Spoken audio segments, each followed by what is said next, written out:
тупиковость политики Ногая, который, ну, мы уже говорили, сам не мог, очевидно, быть ханом, стала видна. И вот эти самые беки, благодаря которым Ногай одерживал победы, отказали ему в поддержке. Он пытался, значит, начать против них репрессии, кого-то казнил, кто-то бежал. И вот самый последний момент, когда стало уже готовиться решающее столкновение, они со своими войсками перешли на сторону Токты.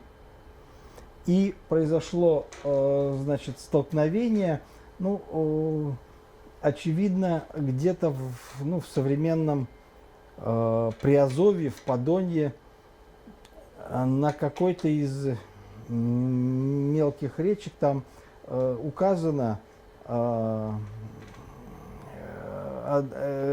речка, но на современной карте нет. Исследователи гадают, то есть она, некоторые говорят, что, вот, допустим, Шпулер писал, что это вообще где-то на Северном Кавказе, но сейчас исследователи говорят, что где-то вот, одна из небольших речек в Приазовье или в Подонье, Нижнем Подонье,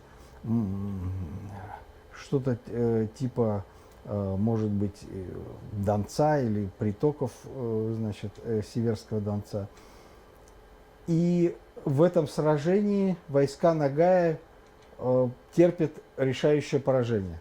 То есть вот несколько десятилетий он все сражения выигрывал, фактически всегда был победителем, а здесь проиграл одно сражение, как Наполеон, но решающее. И более того, в этом сражении он сам погибает. Причем интересно, что русские летописи об этом молчат, а вот восточные арабские источники, очевидно, опять-таки, из дипломатической переписки они приводят, то есть это не какие-то слухи, а какие-то официальные письма, приводят целый ряд подробностей, о которых они не говорили, когда вели речь о других столкновениях, других войнах. Они говорят, что Ногай был ранен, под ним убили коня, и он пытался убежать с места сражения и был остановлен воином, и он ему сказал, этому воину, что я Ногай, отведи меня к хану и получишь за это награду. А этот воин сказал, награду я и так получу, и убил, значит, Ногая и отрубил ему голову. И причем летописцы арабские пишут, что этот воин был русским. И это вот несколько раз подчеркивается, что Ногай погиб от руки русского воина. Уж не знаю, какие у него были личные счеты с Ногаем, почему он не послушался его действительно, хотя совершенно четко знал, что убивать Джучида, тем более отрубать ему голову, это совершенно нетерпимо. Но тем не менее, здесь еще один момент. Вот когда мы говорим опять-таки о Иге, и что вот, значит, тут было такое постоянно непримиримое соперничество, но вот видим, что какие-то русские дружинники вполне были ханскими гвардейцами.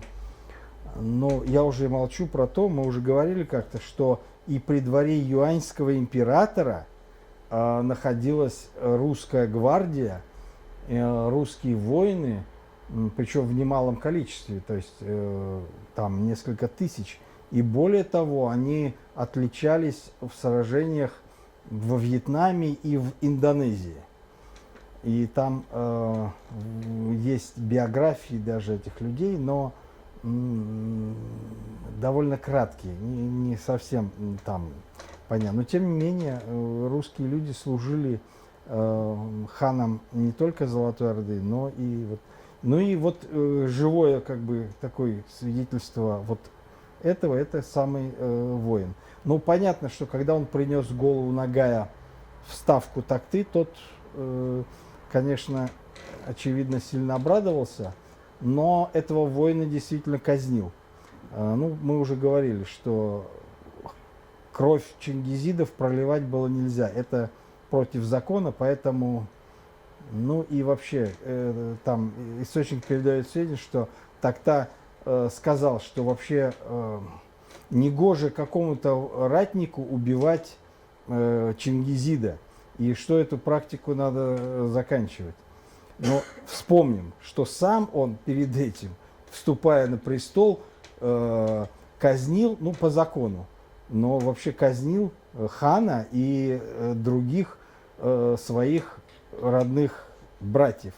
Но, тем не менее, политика, она дело такое. Поскольку у Нагая, ну, был разветвленный клан, и были, по крайней мере, нам известно несколько сыновей его, но после поражения у них уже не было ни сил, ни возможности зацепиться, ни возможности, и, очевидно, и примириться с ханом. Если другие, которые вовремя перешли на сторону Токты, получили прощение и так оставались, то есть, по крайней мере, клан киятов остался на этой территории, и Крым входил в состав вот как раз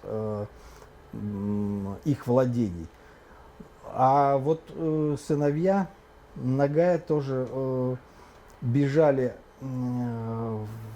Один был убит, другой пытался скрыться в Приднестровье, бежал потом к трансильванскому правителю, но те, опасаясь мести ханов Золотой Орды, убили его, ну и, я не знаю, выдавали голову или нет, тоже не хотели, наверное, чтобы их еще за это покарали. Но, тем не менее, Джеку, вот, который был женат, тут тоже интересно, на дочери болгарского правителя, но когда случилось такое событие, и они потерпели поражение, то оказалось, что его никто не хотел видеть.